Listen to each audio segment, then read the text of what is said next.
was just dive bombed by a hornet. Oh, these hornets, man. That is what I look like. I'm naked. I'm not. I do have clothes on. This had cream in it. Oh my gosh. And now we get cream in plastic tubs. It looks like the table at a village flower show. I had them trapped for like 12 hours. It was glorious. And I'm not sorry at all.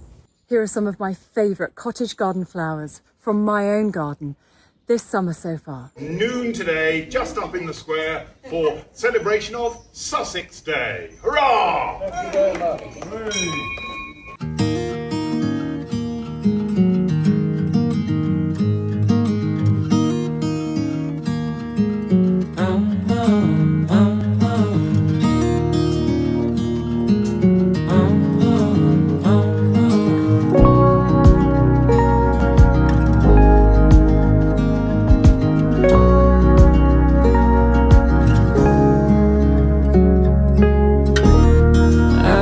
Like a wild man, sleeping like a child, so luminous and vibrant.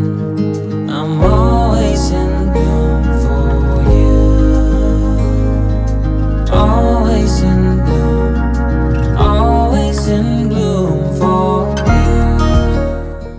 Before we get into today's vlog, I just wanted to take a moment to confirm that something quietly but meaningfully opened its doors this week. It's called the Homebody Companion Club and is something that is entirely inspired by a wobble I had on the step the other week and the response I had from all of you. It's a space I've created for women who, like me, crave rhythm and refuge, and who also find joy in living seasonally, beautifully, and with intention. Every month inside the Homebody Companion Club, you will receive what I'm calling your monthly bundle. It's a lovingly made collection of reflections, rituals, inspiration, and peaceful practices to help you bring more ease and beauty into your home, but also into your days. I'm also including special mini courses, masterclasses, audio meditations, video messages from yours truly, as well as perhaps doing a deeper dive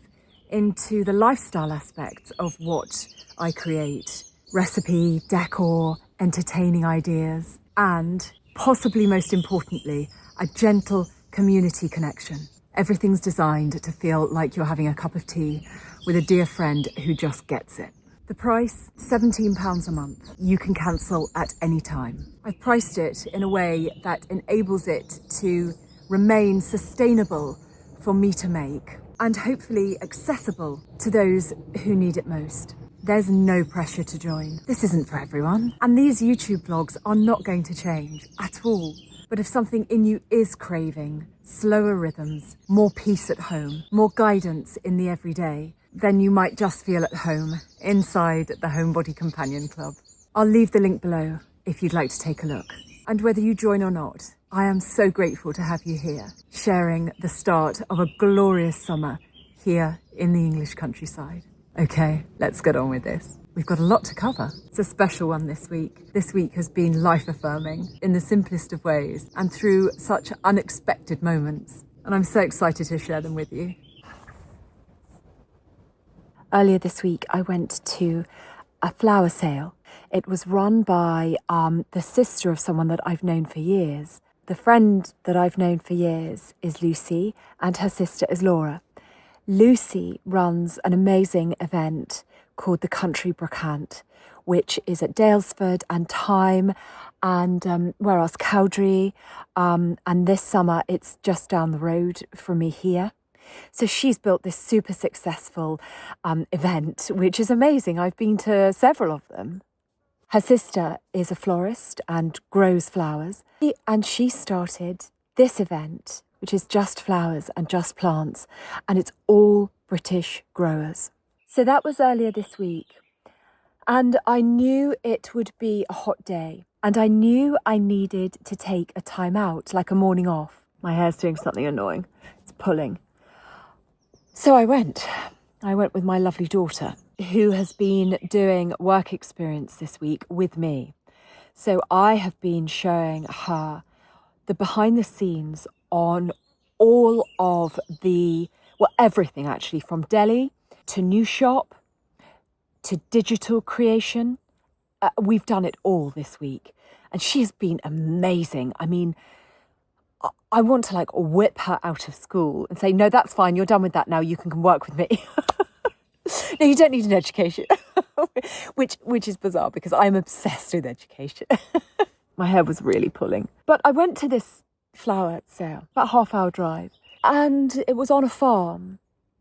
And like I said, it was hot. We rocked up and parked, and it was like I went into a time machine or a time warp and came out on a hot summer's day of my childhood, when the farms used to look like that, when none of them had been developed, none of them had farm shops or pubs or restaurants or spas or any of that. Now, I love all of those things being built on farms. But I also remember when farms were just farms. And a lot of the time they were just really empty and quiet. So I love the fact that a lot of them had been developed. But this was something magical. It was so low tech, being stripped down to the barest of elements, which was just plants and people and bunting and sunshine and laughter and some books. God, I can't explain it, but what I am going to do, I'm just waiting for a plane to go over. I have to put my hair back up. It's annoying me already. Hold on. But to really try and get across to you how perfect it was, and I don't know whether it will come across at all, is I'm going to just show you the footage pretty much like completely unedited. I'm not going to put any music over the top or anything. I'm just going to play it as it happened in the hope that you will just get some sense of what it was like that day. I did make a reel out of it and put it onto Instagram and TikTok, and it was really edited and it had music and it was really, really short, sharp edits, and it works for that. But this is much more of sort of a long form conversation that I have with you each week, and I want you to see it as it played out. So it's a bit longer, but I want it to reset your nervous system just watching it in the way that it reset mine being there. Yeah? Thank you.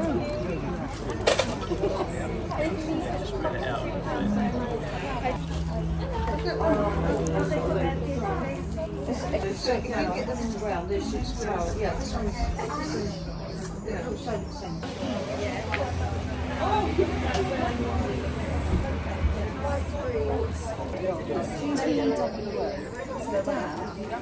That's what Oh, yeah, hang on to it. Are you sure?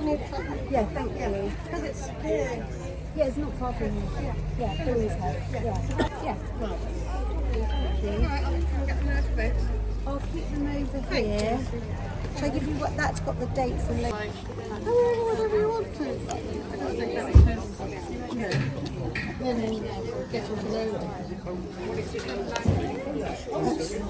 Juniors, so it's high enough.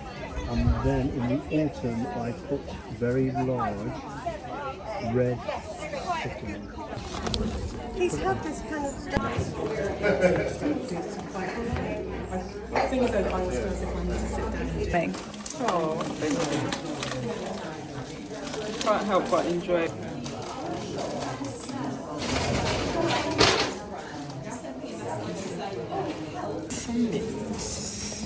Yeah. So now, yeah, and I'm sure. Yes. Yeah, I always say to people with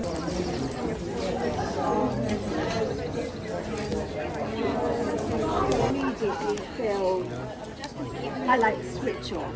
Yeah, it's just the most amazing building.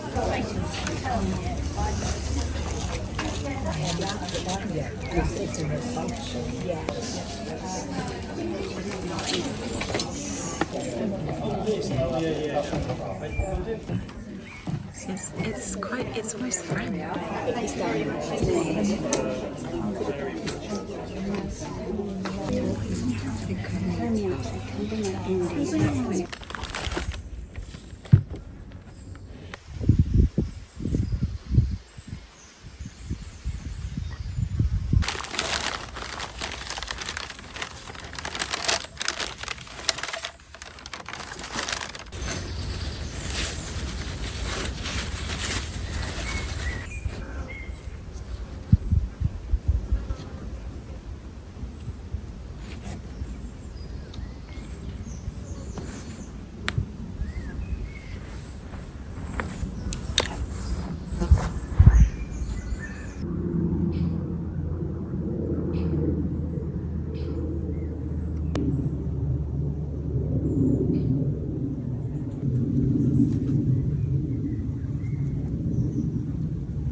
is Sussex Day, and as a result, we shall be celebrating in the town square at midday today. I shall read the Sussex proclamation, and then everyone will gather together to sing Sussex by the Sea. You'll join us, won't you, Dan? Noon today, just up in the square, for celebration of Sussex Day. Hurrah! Thank you very much. Hooray.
It's absolutely boiling today already. The cottage, because it's got really thick walls, is really cool, which is amazing. But before it gets bonkers hot, I wanted to go around the garden and show you my absolute favourite cottage garden style plants, flowers, that I have in the garden this year. A lot of them I've planted myself, but it's really just a collection. Oh, I was just dive bombed by a whatever. Hornet? There's hornets, man. Yeah, I've literally dive bombed by a hornet. It's almost like it was like, get out of my way. That's my nest. Great, in my porch. But this collection of cottage garden plants are specifically for cutting and bringing inside, or for creating a posy for the table. That is what, I look like I'm naked. I'm not, I do have clothes on. That is what I'm interested in. I want the flowers that I grow not only to be pollinators, I mean, this is all for the bees, but also to add value to the home, to events I have here, just to life in general. And if there's one thing that adds value to my life, it's flowers. So I'm here in my no-dig garden. As you can see, it's total chaos in here at the moment. We've had that wonderful sort of perfect storm of very, very hot weather with a fair bit of rain, actually, with showers. And that means that everything has gone bonkers, mostly the weeds. Now, I've got, the beds are pretty weed-free, but it's been so hot and I've been quite busy, so I've not been down here and deadheaded as I should have done. It has been looked after, but it needs tidying up. This garden has gone, everything's doing really, really well, but the weeds are doing a little too well. That's gardening for you. I certainly didn't expect it to be this hot for this long in May and June. So it does all need a tidy up. I can't do it when it's 33 degrees. And this garden is sun-drenched for pretty much, especially in June, all of the day. It's quite early in the morning, it's sort of 10 o'clock at the minute, and this is it now for the rest of the day, as the sun goes down over there.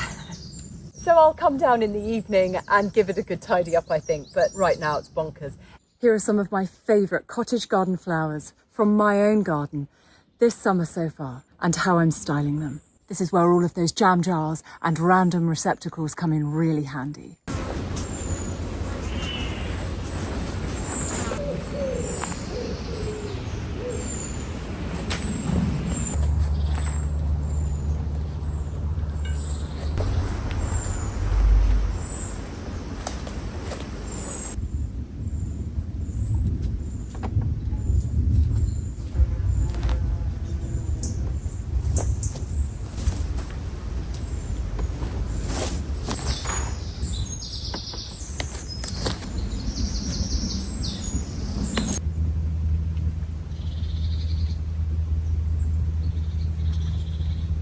So it's raining, I'm under my tree, but I don't think I'll be able to stay here for very long.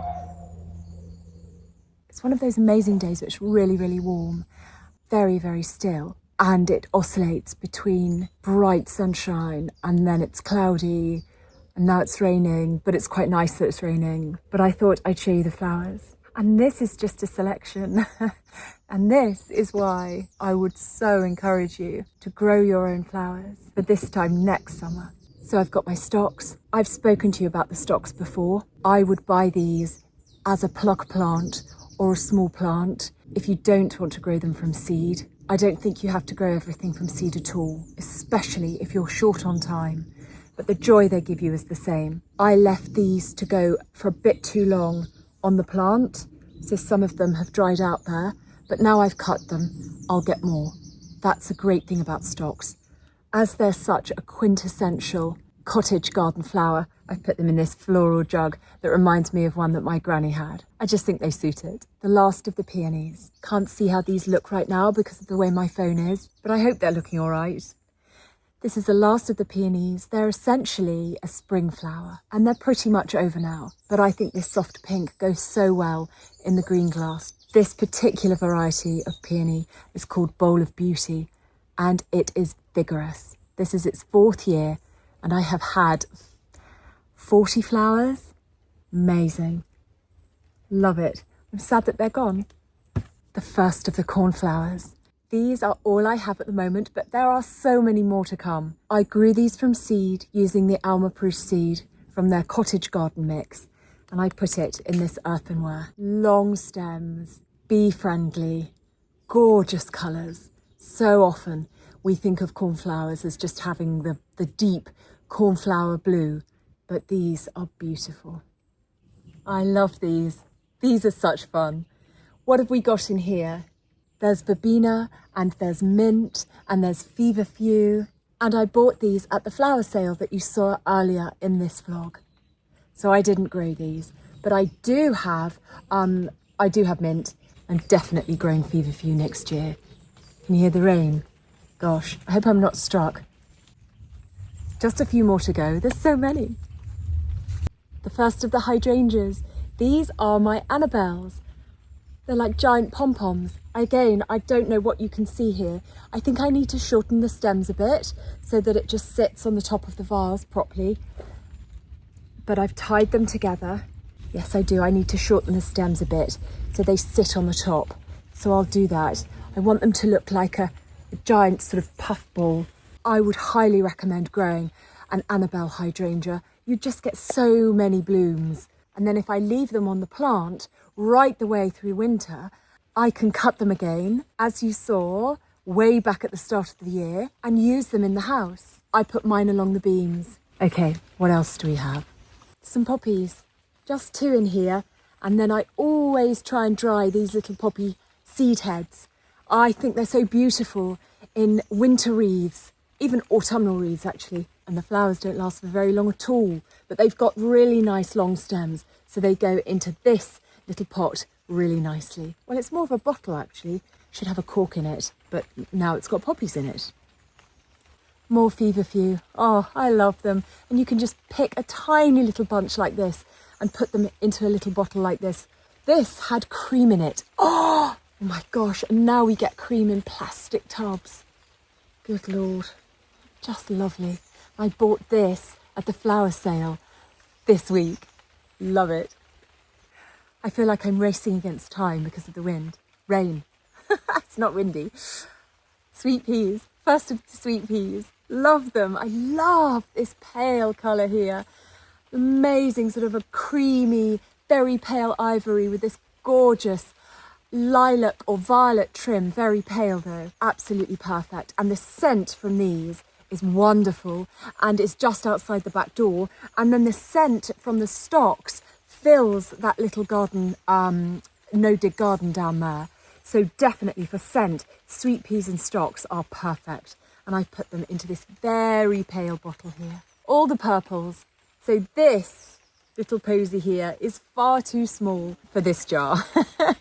But it doesn't matter. None of it matters really. As long as you're happy. And I'm so happy with this little posy, and I'll find something else for it. I think something like this would look almost better just in a jam jar. But this has lavender and it has catmint and it's all the purples all together. Sweet Williams in a marmalade jar. These are so cute. They come back year after year. They last forever in water. Much like the feverfew actually. I like the length of the stem as they work really well in pots and jars of this size. They're quite squat, but they're wider. There's still a softness to them. And I love that about Sweet Williams. And then my last one for today is a bunch of everything really. I've got lupins and daisies, and that's in my Fortnum and Mason Stilton jar. Random receptacles, yep, it's the way forward. Being attacked. And there we have it. Next spring, when I'm planting up my cottage garden, you should join me if you haven't done this already. It looks like the table at a village flower show. I mean, I don't think I'd win anything, but it looks nice enough.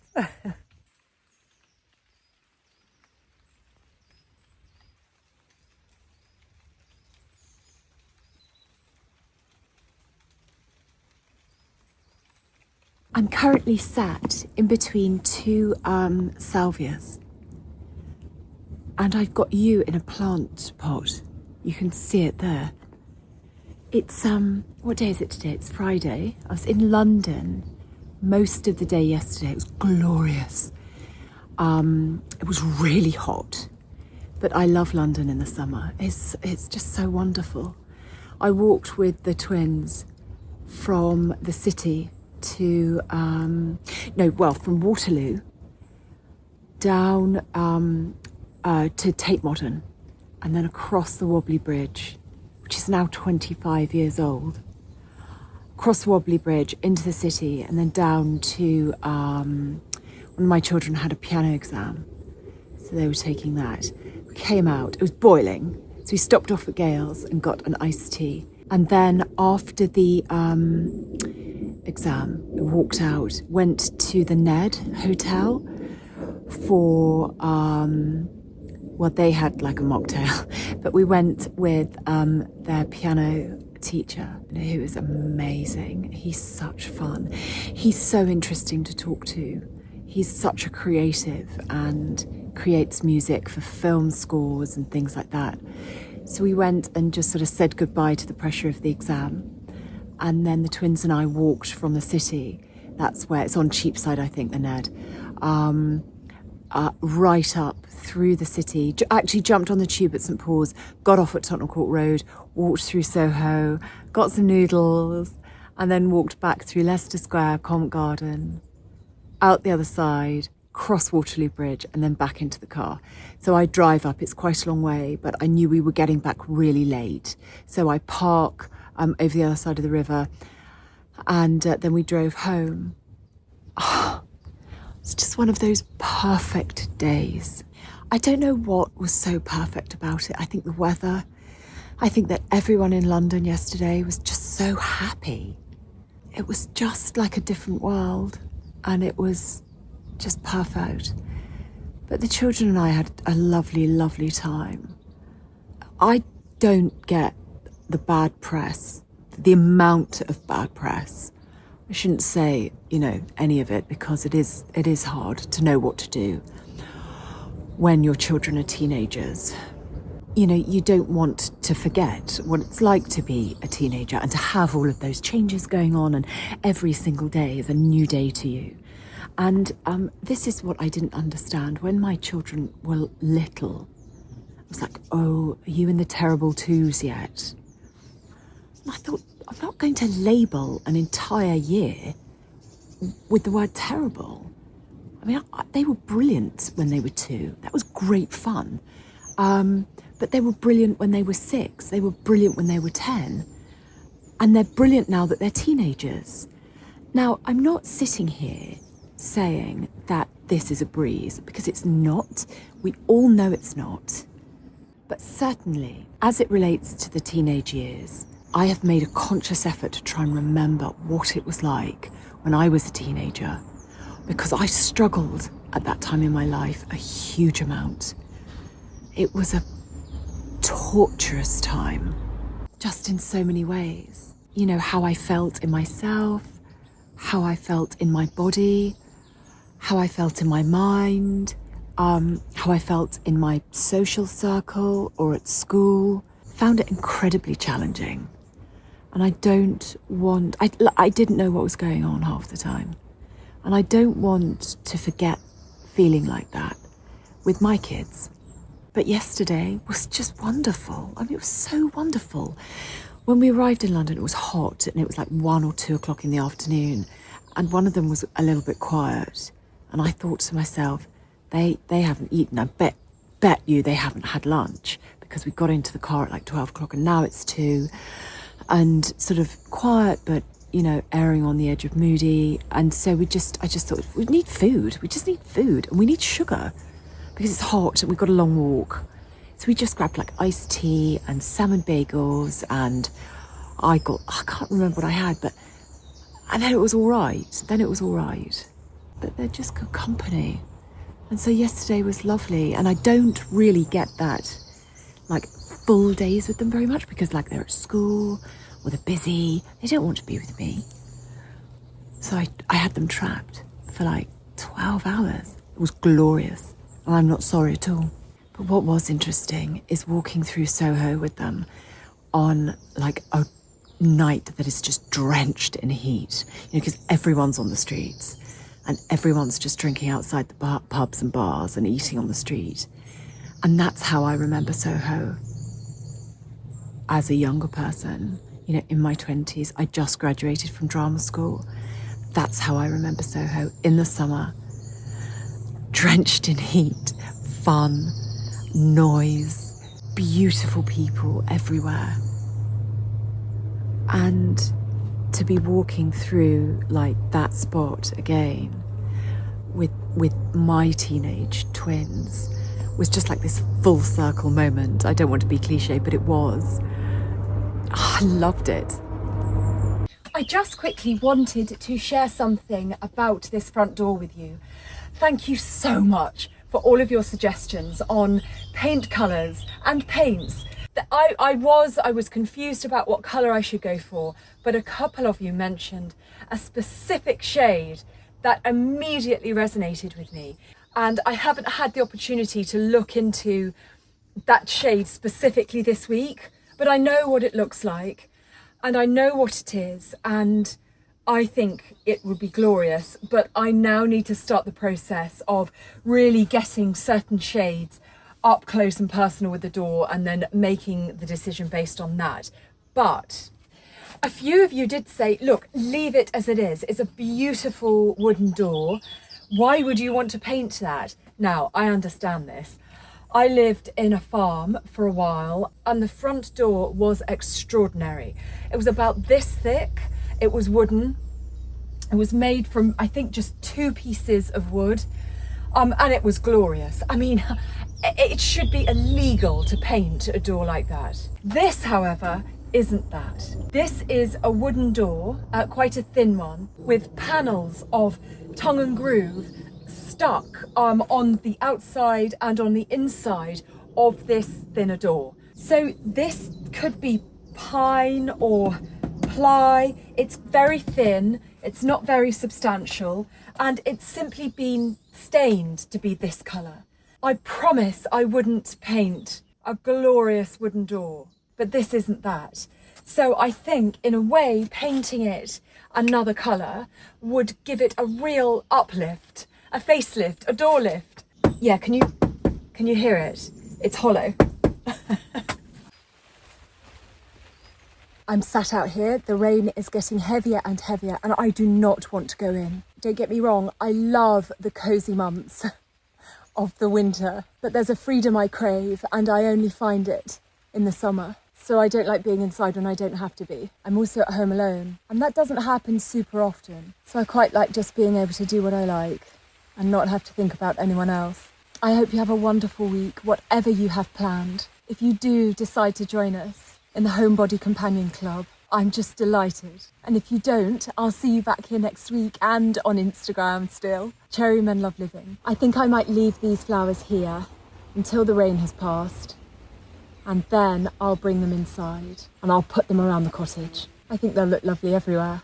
and I'll start a gardening thread in the community in Homebody Companion, so we can chat about our gardening adventures in there. It's wonderful, actually. You can upload pictures of your own garden. So in a way, I get to see more of you. And I'm really, really looking forward to seeing so much more of that. And it being much more of a two-way conversation. Oh, lovely.